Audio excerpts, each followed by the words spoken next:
उत्तर प्रदेश राजस्व संहिता की धारा 38 के तहत जो मुकदमा राजस्व अदालत में दायर किया जाता है, आज हम उसकी लीगल ड्राफ्टिंग की बात करेंगे।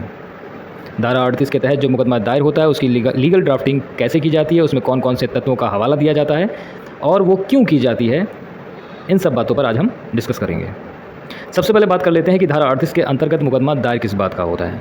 तो जो भू राजस्व रिकॉर्ड होते हैं, भू राजस्व जो अभिलेख होते हैं, जैसे खतौनी, खसरा, नक्शा आदि, इनमें यदि किसी प्रकार की कोई त्रुटि या लोप हो जाता है तो उसको सुधारने के लिए हम उत्तर प्रदेश राजस्व संहिता की धारा 38 के तहत जो वाद दायर करते हैं वो राजस्व अदालत में दायर किया जाता है।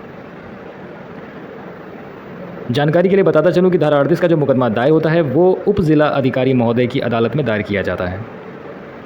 लीगल ड्राफ्टिंग करते वक्त सबसे पहले हम न्यायालय का नाम लिखते हैं, न्यायालय श्रीमान उप जिला अधिकारी, फिर हम तहसील का हवाला देते हैं और उसके बाद हम ज़िला का नाम डाल देते हैं।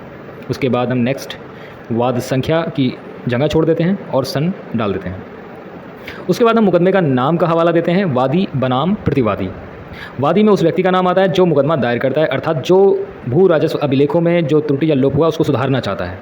जो सुधरवाना चाहता है वो वादी होता है और वही आवेदन करता है, अर्थात वादपत्र प्रस्तुत करता है अदालत में। तो उस वादी का नाम सबसे पहले आता है, बनाम करके प्रतिवादियों का नाम आता है। प्रतिवादी अगर एक है तो एक नाम लिखा जाएगा और अगर प्रतिवादी ज़्यादा हैं तो प्रतिवादी एक का नाम लिखकर आगे आदि लगा देते हैं। सवाल उठता है कि प्रतिवादी के रूप में हम किनको पक्षकार बनाते हैं।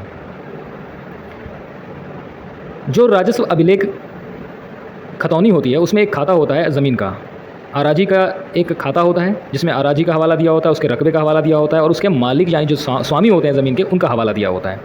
तो उस खाते में यदि वादी के साथ अन्य सह खातेदार जो शामिल होते हैं तो प्रतिवादी के रूप में उन्हीं सब सह खातेदारों को पक्षकार बनाया जाता है, वही हमारे प्रतिवादी के रूप में दर्ज किए जाते हैं।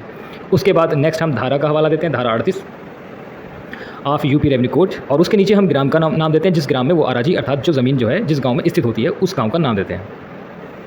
उसके बाद वादी और प्रतिवादियों का हम पूरा विवरण देते हैं, यानी वादी कौन है, उसके पिता का नाम क्या है और उसका ग्राम का नाम क्या है, यानी कि उसका जो एड्रेस है उसका हवाला देते हैं।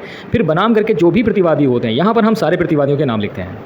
ऊपर टाइटल में तो हम सिर्फ वादी बनाम प्रतिवादी आदि कर देते हैं, लेकिन यहाँ पर हम फिर प्रतिवादियों के सभी के नाम लिखते हैं, 1 2 3 4 करके। अगर एक है तो एक और ज़्यादा है तो ज़्यादा, सभी का नाम लिखते हैं, उनके पिता का नाम लिखते हैं और उनके सबके एड्रेस लिखते हैं। इस प्रकार हमारे वादी और प्रतिवादी कंप्लीट होने के बाद फिर हम अदालत से अपना पक्ष लिखित रूप में प्रस्तुत करते हैं।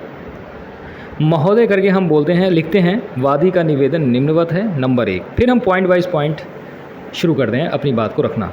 सबसे पहले जो आवश्यक तत्व होता है वो ये होता है कि किस आराजी यानी किस प्रश्नगत संपत्ति के बारे में आप अपने राजस्व अभिलेख में सुधार करवाना चाहते हैं।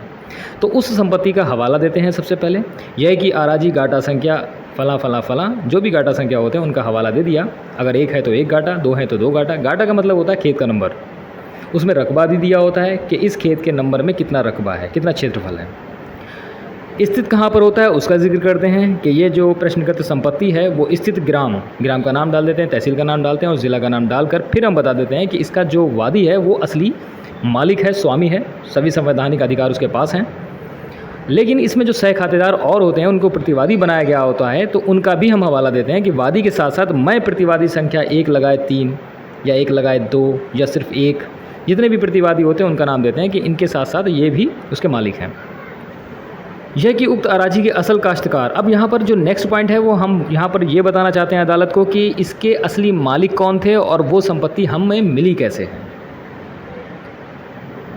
यह कि उक्त आराजी के असल काश्तकार 3 सगे भाई थे, तीनों का अंश 1/3, 1/3 और 1/3 था। अब यहाँ पर है कि जब तीनों का अंश 1/3 था और वादी को जो प्रॉपर्टी मिली है वो अपने पिता से मिली है, तो पिता का अंश 1/3 था तो वादी 1/3 का मालिक इस तरह से हो गया है। कहने का मतलब यह है कि जो भी उस संपत्ति से संबंधित तथ्य होते हैं उनका हवाला हम 1 2 3 करके लिखते चले जाते हैं। यह कि एक भाई की मृत्यु के बाद उसके जो लीगल वारिस थे वो उसके 1/3 के मालिक बने। दूसरे भाई की मृत्यु के पश्चात उनके चूँकि कोई औलाद नहीं थी तो इसलिए उसके भाई के 1/3 हिस्से की जो मालिक हैं वो उनकी पत्नी बनी, यानी कि एकमात्र विधिक वारिस उनकी पत्नी थी और वो 1/3 अंश की मालिक थी। कहने का मतलब ये है कि महिला की मृत्यु के बाद अब उसका मालिक जब वहाँ पर कोई नहीं था, लेकिन मसला ये था कि महिला ने दिनांक जो भी रही हो उसको वसीयत कर दी थी वादी के हक़ में।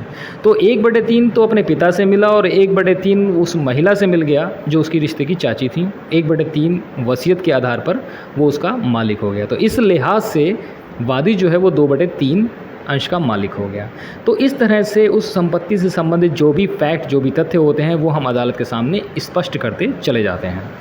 फिर हम बात करते हैं, नेक्स्ट जो बात करते हैं वो फिर हम उसमें जो त्रुटि या लोप हो गया होता है उसकी बात करते हैं, आखिर इसमें कमी क्या हो गई। वही हम बात कर देते हैं ये कि उद्दंड खतौनी और वादी का जो अंश था वो 2/3 था, उसके स्थान पर 1/2 अंकित हो गया, जिसका संशोधन किया जाना न्याय हित में अति आवश्यक है।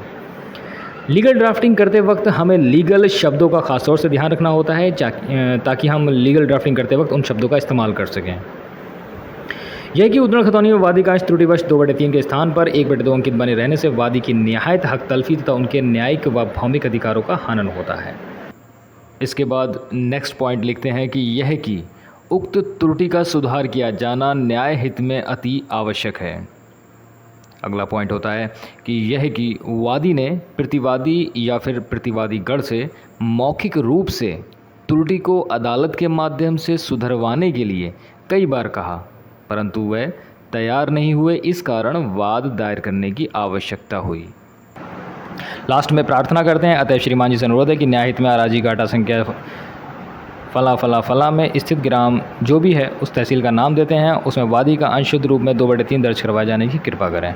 आपके यदि नाम में गलती है तो आप इसमें प्रार्थना करेंगे कि हम वादी के नाम को दुरुस्त करवाए जाने की कृपा करें। अगर आपका रकबा कम है तो आप उसमें प्रार्थना करेंगे कि वादी का रकबा शुद्ध रूप में अंकित करवाए जाने की कृपा करें। कहने का मतलब ये है कि जो भी त्रुटि है या जो भी लोप हो गया है, लोप का मतलब होता है कोई चीज़ छूट गई है, तो आप उसकी प्रार्थना वही करेंगे। लास्ट में राइट साइड वादी का पूरा हवाला दे दिया जाता है, वादी का नाम, उसके पिता का नाम और उसका पता।